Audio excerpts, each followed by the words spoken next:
What's going on, everybody? I'm Noah from PhoneDog.com, and I'm here with the BlackBerry Pearl Flip 8220 for T-Mobile. It's the first ever BlackBerry flip phone. You caught the unboxing already. Let's get a little deeper with this. Full review. In a nutshell, two things about this phone. One is it's big, but it's lightweight, so that somehow makes it seem not quite as gargantuan as I thought it was when I first saw it at CTIA back in September. Actually having it, I've had it for about a week, I guess, and using it, you know, testing it, carrying it around and everything. Not really as big as I thought it was when I first saw it. I think the lightweight helps a little bit. Second thing about this is what's cool about a flip smartphone is that it doesn't look all geeky and like, you know, you're carrying your pocket protector around, or I don't know if that makes sense. But you know, when you see somebody with a BlackBerry, you know it's a BlackBerry. It's got all the buttons and everything. And you know, if you don't like that look, but you want to have, you know, your email and the keyboard and all that stuff, the flip is kind of cool. Because when you're not using it, you know, it's a flip phone, and it looks very modern. The external display, when it fades, you know, when it fades away, it gives a nice kind of glossy black exterior with just your little camera up here. You know, and the back is a nice soft touch plastic with the BlackBerry logo. The silver, the kind of plastic chrome trim looks good. And so, you know, it's just you've just got a phone. You've just got your flip phone. And then when you flip it open, you know, it's nice because you've got a picture of yourself drinking coffee. No, you've got you know, you've got a real BlackBerry in there. So you've got your SureType keypad on the bottom, your trackball, and your full BlackBerry business going on here.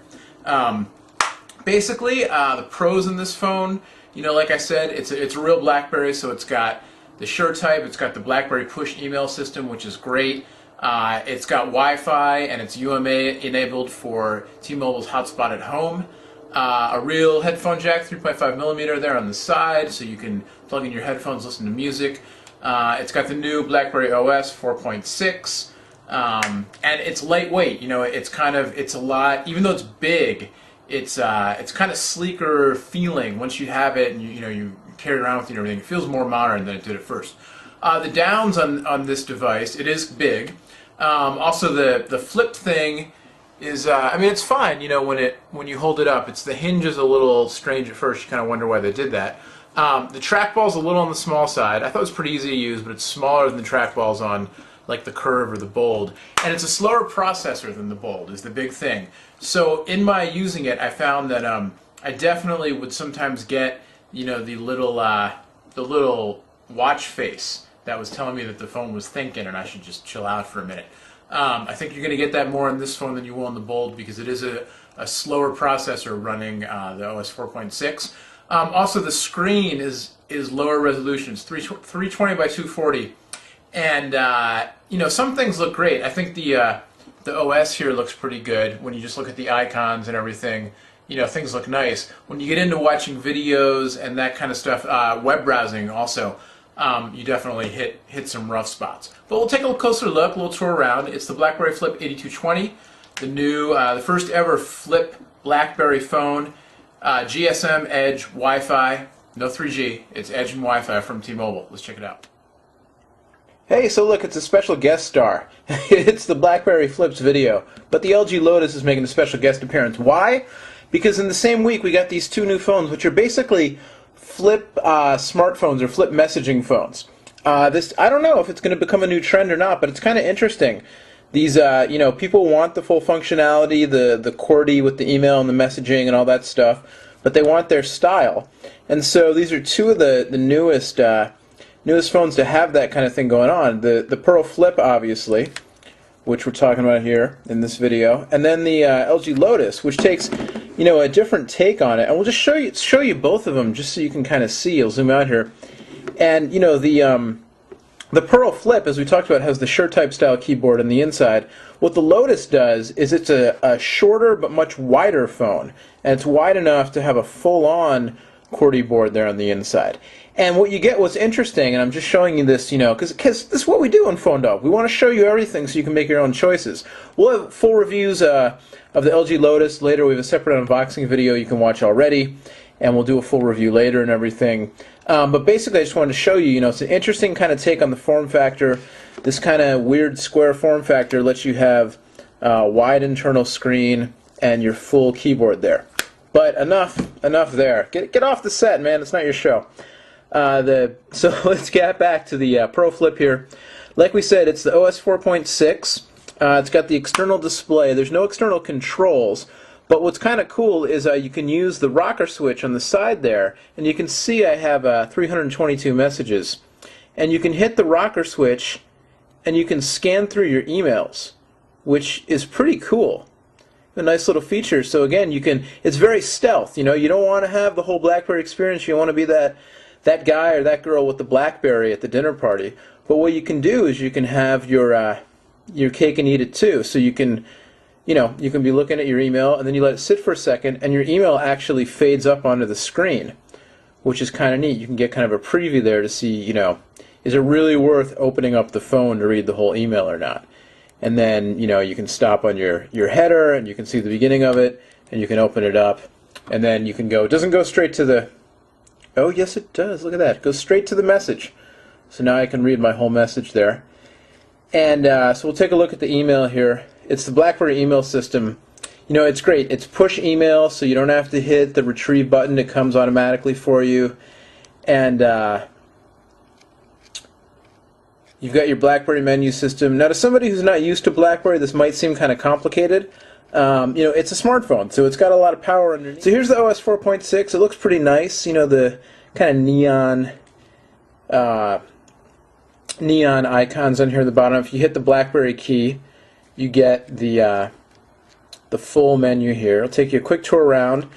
Instant messaging. It comes with BlackBerry Messenger, AOL, Google Talk, ICQ, Yahoo, and Windows Live pre-installed. Works pretty well. It's pretty straightforward. Go to my account here. We'll show you the AIM interface real quick. Pretty bare bones, but it works well. And so it'll show you, your buddies who are available. You can, you can toggle those off and on. I'm going to get out of here because I don't want you to see the people on my buddy list. That's not fair to them. Invasion of privacy. But there you go, and you can do that. It works well for Google Talk and Windows Live and all that stuff as well. You can go to your SMS and MMS there. So you can go to your SMS and MMS, and it looks basically the same. I'm not going to go in there, but it's the same interface. If you go to your full messaging here, and we'll start a new message, we'll compose an email, and this is basically how it looks, And the keyboard works well. You can do, what am I in? I'm in multi-tap mode here. So with multi-tap, basically if I want H, I hit the button twice. I get an H. I want E, I only hit it once because it's the first number. And there you go. First letter, rather, and there you go. So we'll do the quick. And now you can switch to the predictive text mode, where if I hit the BlackBerry key, I can go down and I can enable SureType instead of multi-tap. And now I'm in the mode where it's predictive text. So I can just go brown, and then your choices show up. Or you can just keep typing. So it works really well. The buttons are nice and big. One thing that's nice about the phone being so large is that the buttons are really big. Easy to type on. I do wish there was a dedicated key for period. To get to period, you have to do Alt and then the OP key up here. And I wish there was a dedicated button for period. That's just me.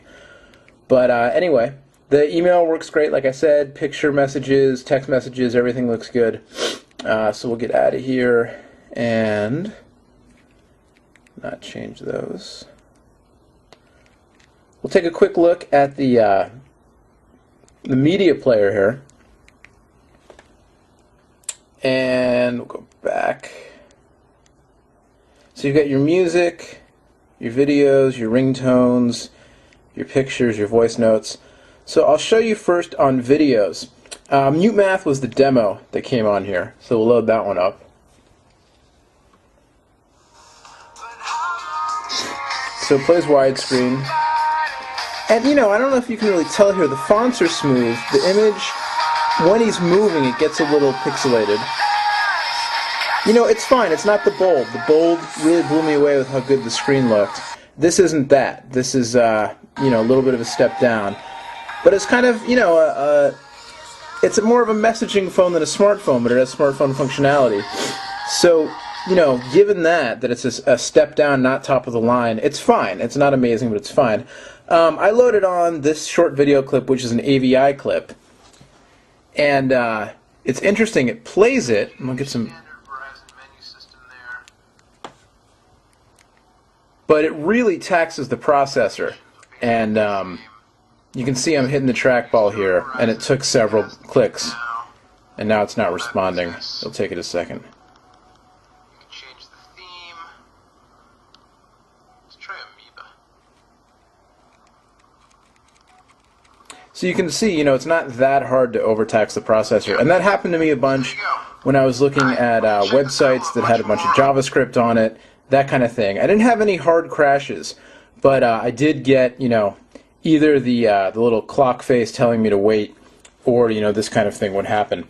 Again, I don't think it's the kind of thing you're going to run into a lot when you're using the phone for kind of its main purposes, which are messaging, phone calls, obviously, messaging, and listening to music. But if you try to take it past its limits, do something like throw an AVI on there, you know, you could run into some problems. So we'll get out of here.